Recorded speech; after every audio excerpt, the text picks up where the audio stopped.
સ્વાગત છે। ગયા લેક્ચરમાં આપણે શીખ્યા હતા એડિટિંગમાં આર્ટિકલ વિશે।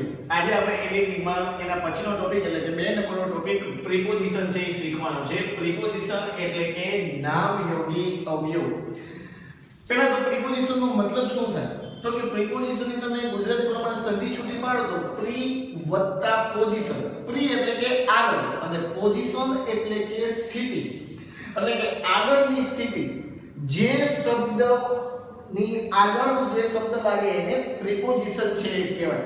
તો આપણે પ્રિપોઝિશનનો ઉપયોગ શું થાય? તો કે પ્રિપોઝિશન છે ત્રણ વસ્તુ દર્શાવે: સ્થળ, દિશા અને સમય। સ્થળ, દિશા અને સમય દર્શાવવા માટે પ્રિપોઝિશનનો ઉપયોગ થાય। જો કે તમે 9મા ધોરણમાં પ્રિપોઝિશન શીખીને જ આવ્યા છો, છતાં પણ આપણે 10મામાં ફરી પાછું પ્રિપોઝિશન શીખવાનું છે। પણ હા, એક વસ્તુ ખરી કે કદાચ તમે 9મા ધોરણમાં તમને 8 કે 10 પ્રિપોઝિશન છે એ શીખવાડ્યા છે, પણ આપણે 10મા ધોરણમાં ટોટલ 26 પ્રિપોઝિશન છે એ શીખવાના છે। એ 26 પ્રિપોઝિશનમાંથી અહીંયા 7 પ્રિપોઝિશન છે એ તમને લખાયેલા છે। અહીંયા પ્રિપોઝિશન લખેલું છે, બાજુમાં એનો ગુજરાતી ઉપયોગ અને એનું એક ઉદાહરણ। હવે આપણે શરૂઆત કરીએ તો પહેલું પ્રિપોઝિશન છે એટ। એટ નો મતલબ થાય તરફ। હવે એટ ના છે ને બે ઉપયોગ છે। એમાં પહેલો ઉપયોગ છે ચોક્કસ સ્થળ દર્શાવવા માટે। જ્યારે તમારે કોઈ ચોક્કસ સ્થળ દર્શાવવું ત્યારે સ્થળની આગળ એટ પ્રિપોઝિશનનો ઉપયોગ કરવામાં આવે છે। ફોર એક્ઝામ્પલ કે માની લો કે તમે છે સ્કૂલે છે ભણવા માટે આવ્યા અને તમારી ઘરે કોઈ મહેમાન છે આવ્યું અને આવીને કહે કે ભાઈ તમારો છોકરો છે એ ક્યાં ગયો છે? તો તમારા મમ્મીને ખબર જ છે કે ભાઈ પંચશીલ સ્કૂલે છે એ ગયો છે। તો તમારા મમ્મી એમ કહી શકે કે my son is at Panchsheel school, કારણ કે તમારા મમ્મીને ચોક્કસ સ્થળની ખબર છે। માની લો કે તમારા પપ્પા છે એ ઓફિસે ગયા છે, તમે ઘરે છો અને કોઈ મહેમાન આવે અને પૂછે કે ભાઈ તમારા પપ્પા છે એ ક્યાં ગયા છે? તો તમે કહી શકશો કે ભાઈ ફાધર ઇઝ એટ ઓફિસ, કારણ કે ચોક્કસ સ્થળે છે। તો ચોક્કસ સ્થળ દર્શાવવા માટે એટ નો ઉપયોગ થાય છે। પણ માની લો કે તમે કદાચ રખડવા માટે ગયા હોય, રવિવારનો સમય હોય, રવિવારનો દિવસ હોય અને તમે સાયકલ લઈને રખડવા માટે જઈ જતા રહ્યા અને પછી મહેમાન આવીને એમ પૂછે કે ભાઈ તમારો છોકરો છે એ ક્યાં ગયો છે? તો તમારા મમ્મી કોઈ ચોક્કસ સ્થળ દર્શાવી નહીં શકે, કારણ કે કદાચ તમે ક્યાંય દુકાને પણ હોય, કદાચ ક્યાંય ગાર્ડનમાં હોય, કદાચ તમારા મિત્રની ઘરે હોય, તમે કયા સ્થળે છો એ તમારા મમ્મીને ખબર નથી, એટલે એ સ્થળની આગળ એટનો ઉપયોગ કરી શકશે નહીં। એટલે એટનો ઉપયોગ છે ચોક્કસ સ્થળ દર્શાવવા માટે। જો તમને કોઈ વસ્તુ કઈ જગ્યાએ ચોક્કસ પડેલી છે એ સ્થળ જો તમને ખબર હોય તો તમે સ્થળની આગળ એટ છે મૂકી શકો। એટનો બીજો ઉપયોગ છે એ રીતે ચોક્કસ સમય દર્શાવવા માટે। જો તમારે ચોક્કસ સમય છે દર્શાવવો હોય તો પણ એ સમયની આગળ એટ છે લગાડવાનો। For example I get up at 6 o'clock, મતલબ કે હું 6 વાગે ઉઠું છું, કારણ કે એ ચોક્કસ સમય છે। પણ તમને કદાચ કોઈ એમ કહે કે મારી ઘરે આવજો, તમે જો ક્યારે આવો? એટલે કાંઈ વાંધો નહીં, 4 થી 5 ની વચ્ચે આવજો। તો એ 4 થી 5 નો સમય છે એ ચોક્કસ નથી, કારણ કે એમાં 4:15 પણ આવે, 4:30 પણ આવે, 4:45 પણ આવે, 4:20 પણ આવે, ચોક્કસ સમય નથી। પણ જો ચોક્કસ સમય હોય, I get up at 6 o'clock, I go to school at 7 o'clock, તો એ ચોક્કસ સમય છે। તો ચોક્કસ સ્થળ અને ચોક્કસ સમય દર્શાવવા માટે એટનો ઉપયોગ થાય છે। એના પછીનું બીજું પ્રિપોઝિશન ઇન અને ઇનટુ, જેનો મતલબ થાય ની અંદર। બંનેનો મતલબ છે એ સેમ છે, ની અંદર, પણ બંનેનો ઉપયોગ છે એ અલગ અલગ છે। અહીંયા મેં બે ઉપયોગ લખ્યા છે। પહેલો ઉપયોગ જે છે ને એ ઇન નો છે અને બીજો ઉપયોગ જે છે ને એ ઇનટુ નો છે। હવે પહેલા આપણે ઇન ના ઉપયોગ વિશે વાત કરીએ। જો જ્યારે એક વસ્તુ બીજી વસ્તુની અંદર હોય અને સ્થિર હોય તો એને દર્શાવવા માટે ઇન નો ઉપયોગ થાય। એક વસ્તુ છે એ બીજી વસ્તુની અંદર છે અને સ્થિર છે તો એને દર્શાવવા માટે ઇન નો ઉપયોગ થાય। ફોર એક્ઝામ્પલ જો a book is in the bag, મતલબ કે બુક બેગની અંદર છે અને સ્થિર છે। અથવા તો pen is in the pouch, pen છે એ પાઉચની અંદર છે। અથવા તો we are in the class, અમે ક્લાસની અંદર છીએ। પણ જ્યારે એક વસ્તુ બીજી વસ્તુની અંદર પ્રવેશ કરતી હોય ત્યારે ઇનટુ નો ઉપયોગ છે થાય। એક વસ્તુ બીજી વસ્તુની અંદર છે પ્રવેશ કરે। ફોર એક્ઝામ્પલ માની લો બધા વિદ્યાર્થીઓ જે ક્લાસમાં બેઠા છે, લેક્ચર છે પૂરો થયો અને એક સર છે એ બહાર ગયા, ક્લાસમાં કોઈ છે નહીં, તમે બધા જે છે એ અવાજ કરો છો, પણ એક વ્યક્તિએ જોયું કે લોબીમાંથી એક સર છે એ આવે છે ક્લાસમાં, મને કે લલિત સર છે એ ક્લાસમાં છે એ આવે છે, તો એક વિદ્યાર્થી બોલશે ચૂપ રહ્યો, Lalit sir is coming into the class, તો ત્યાં તમે ઇનટુ નો ઉપયોગ છે એ કરશો, કારણ કે લલિત સર છે ક્લાસમાં પ્રવેશે છે, ગતિમાં છે, એટલે તમે કહી શકો કે Lalit sir is coming into the class, Lalit sir ક્લાસમાં આવી રહ્યા છે. પણ માની લો કે પછી લલિત સર છે ક્લાસમાં આવી ગયા અને ભણાવવાનું શરૂ કરી દીધું, અને એને ભણાવવાનું છે એ શરૂ કરી દીધું, અને પછી મયુર સર એમ પૂછે કે ભાઈ લલિત સર ક્યાં ગયા છે, અથવા તો લલિત સર ક્યાં છે, તો કદાચ એને જવાબ પછી ત્યાં ઇન્ટુ નહીં આવે, ત્યાં એમ આવશે કે Lalit sir is in the class, તો ત્યાં ઇન નો ઉપયોગ થાય, કારણ કે હવે એ ક્લાસની અંદર સ્થિર છે, ભલે ક્લાસની અંદર કદાચ એ આટા ફેરા છે કરતા હોય, હેરફેર છે કરતા હોય, પણ છે ક્લાસની અંદર, ગતિમાં નથી, એટલે ત્યાં ઉપયોગ થશે ઇન નો. એટલે જ્યારે એક વસ્તુ બીજી વસ્તુની અંદર ગતિથી પ્રવેશ કરતી હોય ત્યારે ઇનટુ નો ઉપયોગ થાય. બીજું ઉદાહરણ માની લો તમે પથ્થર છે તમે કૂવામાં ફેંકો, તો જ્યારે એ કૂવામાં જતો હોય, મતલબ કે ગતિમાં હોય, ત્યારે તમે ઇનટુ નો ઉપયોગ કરી શકો. A stone is going into the well, પથ્થર કૂવામાં જઈ રહ્યો છે.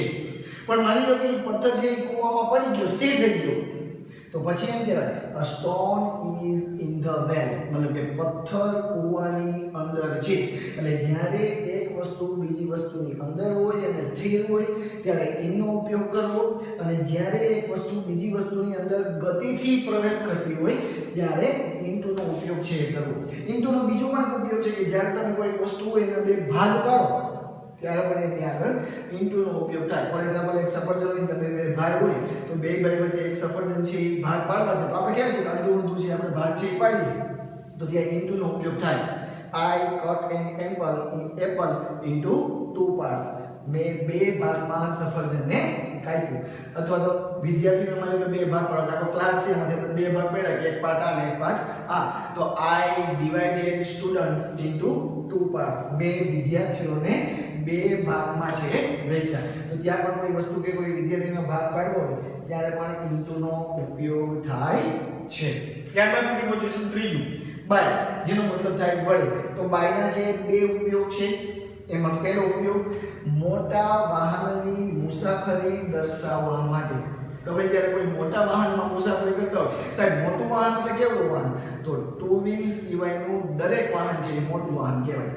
ટુ વ્હીલ સિવાયનું દરેક, કાર, ટ્રેન, બસ, એરોપ્લેન, જહાજ, આ બધા જ છે મોટા વાહન છે. એટલે એ મોટા વાહનમાં તમે જ્યારે મુસાફરી કરતા હોય તો એ મુસાફરીને દર્શાવવા માટે બાયનો ઉપયોગ થાય. ફોર એક્ઝામ્પલ જો I came in this town by bus, મતલબ કે હું બસ દ્વારા આ શહેરમાં આવ્યો, આ ટાઉનમાં આવ્યો, તો ત્યાં બસની આગળ છે બાય છે લગાડેલું છે.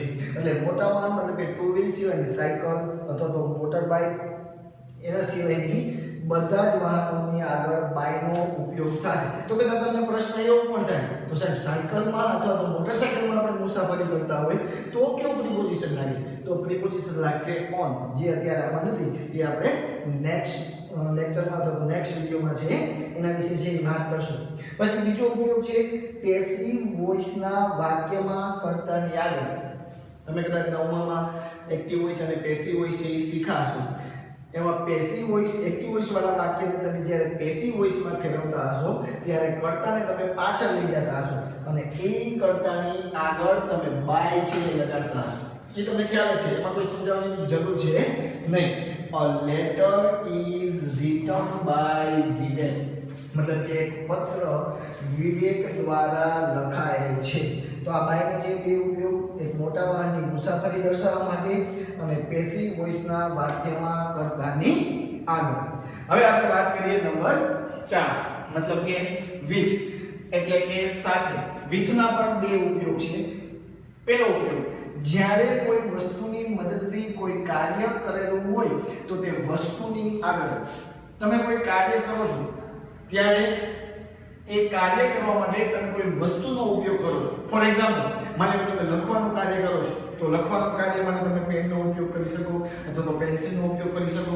તો તમે લખવાનું કાર્ય કર્યું એ જે વસ્તુની મદદથી કર્યું ને એ વસ્તુની આગળ with લાગે. ફોર એક્ઝામ્પલ જો I write with my pen.